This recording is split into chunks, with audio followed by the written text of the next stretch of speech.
Hello everyone, welcome back to my channel. मैं हूं गीतिका और मैं रहती हूं ज्यूरिख स्विट्ज़रलैंड में। और अभी जैसा कि आप जानते ही हैं, मैं इंडिया जाने वाली हूं नेक्स्ट मंथ में। तो यहाँ मैं पैकिंग कर रही हूं। तो अभी मेरे ना 2-3 बैग तो मेरे ऑलमोस्ट पैक हो चुके हैं।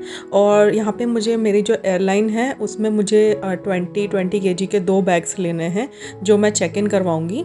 और 7-8 केजी का मेरे पास जो है वो कैबिन बैग रहेगा। तो यहाँ मैं कुछ हस्बैंड के जो एक्स्ट्रा कपड़े हैं वो रख रही हूँ।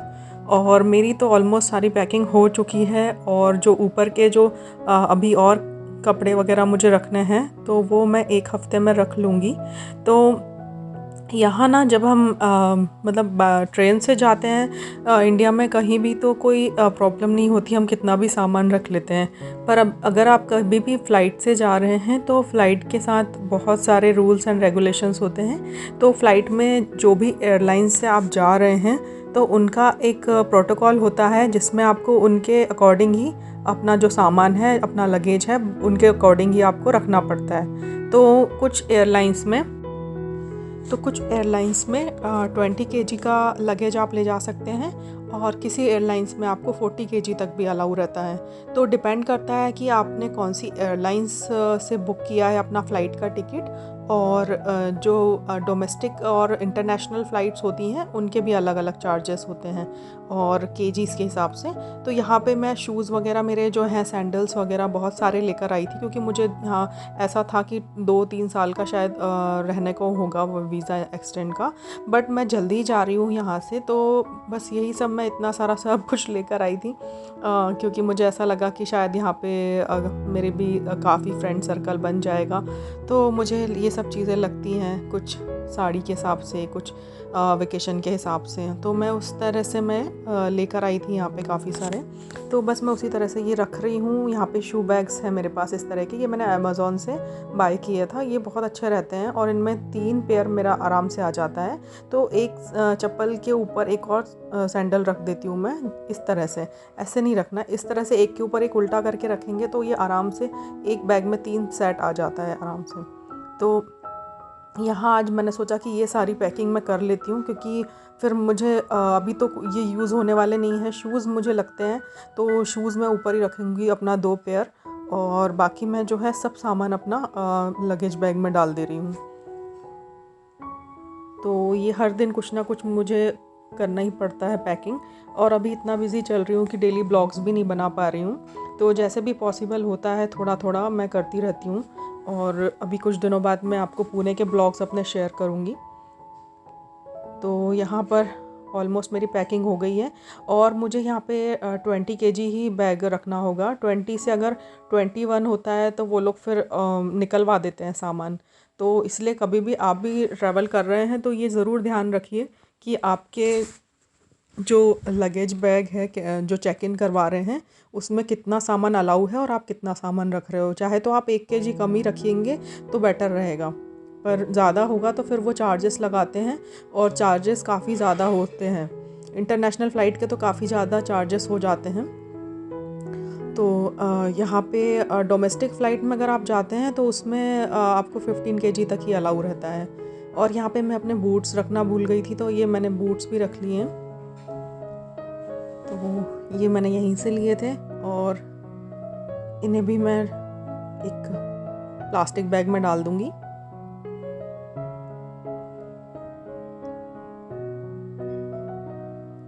तो बस इतना सामान रखा है मैंने। हस्बैंड के कुछ कपड़े रखे हैं और ये ऑलमोस्ट हो ही गया है मेरा 16 केजी का। तो अभी कुछ और बस इसमें सामान आएगा और बस, और मैं कुछ भी नहीं रख पाऊँगी। तो एक टिकट पे हमें 2 बैग अलाउ हैं, तो मुझे 2 बैग्स अलाउ हैं और मेरे बच्चों को 2-2 बैग्स। तो इस तरह से 6 बैग मुझे इस तरह के बैग रेडी करने हैं। और अब आज मैं इंडियन शॉप जा रही हूँ क्योंकि मुझे कुछ सामान भी लेना था वहाँ से। Hello everyone, welcome back to my channel. तो अभी मैं जा रही हूँ इंडियन शॉप और कुछ सामान लेना है मुझे। ज़्यादा कुछ तो नहीं लेना है पर थोड़ा बहुत सामान लेना है, क्योंकि अभी मुझे इंडिया वापस जाना है। बट हस्बैंड को कुछ सामान लगेगा तो वही मैं लेने जा रही हूँ। तो आइए चलते हैं इंडियन शॉप मेरे साथ। तो अभी स्टेशन आ गई हूँ मैं, पर मेरे सामने से एक ट्रेन निकल गई। मैं बस 1-2 मिनट की दूरी पे थी। बट एनीवेज यहाँ पे तो हर 2 मिनट में आती ही रहती है। 2-3 मिनट में आती रहती है, नेक्स्ट ट्रेन है 5 मिनट बाद। तो आ गई है मेरी 10 नंबर की ट्रेन और मैं अब इसमें बैठ के अपने स्टेशन जाऊंगी जहाँ पे मुझे इंडियन शॉप जाना है। तो हार्डली 10 मिनट ही लगते हैं यहाँ से और ये पहुँच गई हूँ मैं इंडियन शॉप। और कार्ट अपना एक साइड रख के मैं अंदर चलती हूँ। तो यहाँ पे सबसे पहले स्नैक्स रखे रहते हैं, नमकीन वगैरह रखे रहते हैं, कुरकुरे के चिप्स वगैरह। और लेफ़्ट साइड में यहाँ पूजा का सारा सामान रखा होता है, अगरबत्ती वगैरह, और कुछ आयुर्वेदिक मेडिसिन्स रखी होती हैं। ये कुछ किचन का आइटम है। यहाँ पर लेफ़्ट साइड में राइस और ऊपर कुछ बर्तन रखे रहते हैं। MTR के कुछ स्नैक्स रखे रहते हैं। यहाँ पे चाय पत्ती है, ग्रीन टी वगैरह रखी होती हैं, कॉफ़ी रखी रहती है, चाय मसाला है, तो काफ़ी कुछ रहता है। और ये मैंने ले लिया है अपना सामान, कुछ सब्जियां ली हैं मैंने और आटे का पैकेट लिया है। यहाँ पे आपको रेडी टू ईट भी मिल जाएगा। और ये कुछ मुखवास वगैरह रखे हैं और यहाँ पे ऊपर कुछ मसाले रखे हैं, ज़ीरा, अजवाइन, लौंग, सब कुछ यहाँ अवेलेबल है। और यहाँ पे फ्रोज़न में भी काफ़ी कुछ मिल जाता है, कचौरी, समोसा और ड्राई कोकोनट वगैरह।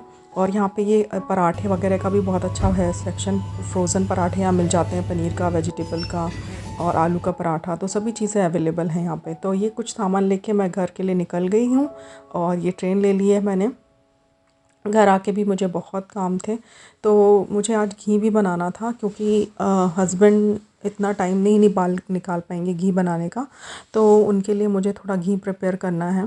तो आज मेरे पास ये 4 घी के पैकेट थे, तो मैंने ये डाल दिए थे एक पैन में। तो मैं दूसरे काम करती रहती हूँ और ये भी काम मेरा चलता रहता है, तो इसे बनाना बहुत ही ईजी है। ये बटर मिलता है यहाँ पे मिग्रोस और कूप में, तो इस तरह से आप उसको गर्म कर लेंगे और मुश्किल से 15-20 मिनट लगते हैं। अभी जैसे ये येलो दिख रहा है पूरा घी, बटर जैसे गर्म किया हमने, और कुछ देर में ये थोड़ा सा गोल्डन ब्राउन इसमें आ जाता है कलर में, तो इट मीन्स ये बन गया है। और नीचे आपको डार्क ब्राउन कलर का वेस्ट भी दिखेगा जो निकल जाता है इससे। तो इसे बस ठंडा करके हमें कोई भी कंटेनर में रख लेना है। ये बहुत अच्छा घी बनता है इससे और एकदम लगेगा ही नहीं आपको कि ये बटर से बनाया है। स्मेल भी बहुत अच्छी आती है, एटलीस्ट वो मार्केट वाले से तो बहुत अच्छा रहता है ये घी। तो ट्राई करके देखिएगा कभी आप भी, जैसे बनाना हो आपको यहाँ पे बटर घी, तो इस तरह से आप बना सकते हैं। तो ये मैंने एक बड़ी बर्नी में रख दी थी और एक ये छोटी बर्नी में आधा ही घी आया। तो अभी तो मैं और बनाऊंगी, इस तरह से मुझे 4 बर्नी भर के उनके लिए रखना पड़ेगा, तभी उनको होगा। और ये आज मुझे मेथी मिल गई थी, तो मैं इंडियन शॉप से सब्जियों में लेकर आई थी। तो मैं ज़्यादा बता तो नहीं पाई क्योंकि वीडियो बहुत लंबा हो जाता अगर सब सब्जियां बताती मैं। तो आज मैं मेथी मुझे मिल गई लकीली, तो मैं मेथी लेके आई हूँ। मेथी बहुत मुश्किल से मिलती है, तो आज मैंने 2 ले ली। हालांकि वो मुझे 500 रुपीज़ की 2 गड्डी पड़ी, पर मैंने ले ली। और ये आलू, प्याज, टमाटर डाल के मैं बनाती हूँ और सिर्फ लाल मिर्च और नमक डलता है इसमें, और ज़्यादा कुछ मसाले नहीं डलते हैं। और मुझे इसी तरह से पसंद है। MP में इसी तरह से बनाई जाती है। और जो महाराष्ट्र है, महाराष्ट्र में सिर्फ मेथी, हरी मिर्च, लहसुन का तड़का दिया जाता है।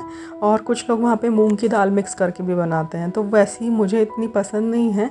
मुझे जैसे MP में हम लोग शुरू से खाते आए हैं, तो मुझे वैसे ही पसंद है, तो मैं अभी वैसे ही बना रही हूँ। और कभी कभी मेरा मन करता है तो सिर्फ लहसुन और मिर्ची का तड़का दे के भी बना लेती हूँ, पर यहाँ पे मिलती नहीं है, बहुत मुश्किल से मिलती है। तो आज हमने मेथी इंजॉय करी, मेथी और रोटी की सब्ज़ी बहुत ही अच्छी लग रही थी। साथ में मैंने थोड़ा सा पुलाव भी बना लिया था ब्राउन राइस का, वो मैं वीडियो बनाना भूल गई उसका, तो नेक्स्ट टाइम आपको बताती हूँ। और घी लगा के रोटी बहुत ही अच्छी लगती है, ठंड के टाइम तो स्पेशली रोटी और सब्ज़ी बहुत अच्छी लगती है मेथी की। तो thanks for watching my video guys, कैसा लगा ज़रूर बताइएगा, सब्सक्राइब कर लीजिएगा मेरे चैनल को। Thanks for watching, bye bye, take care.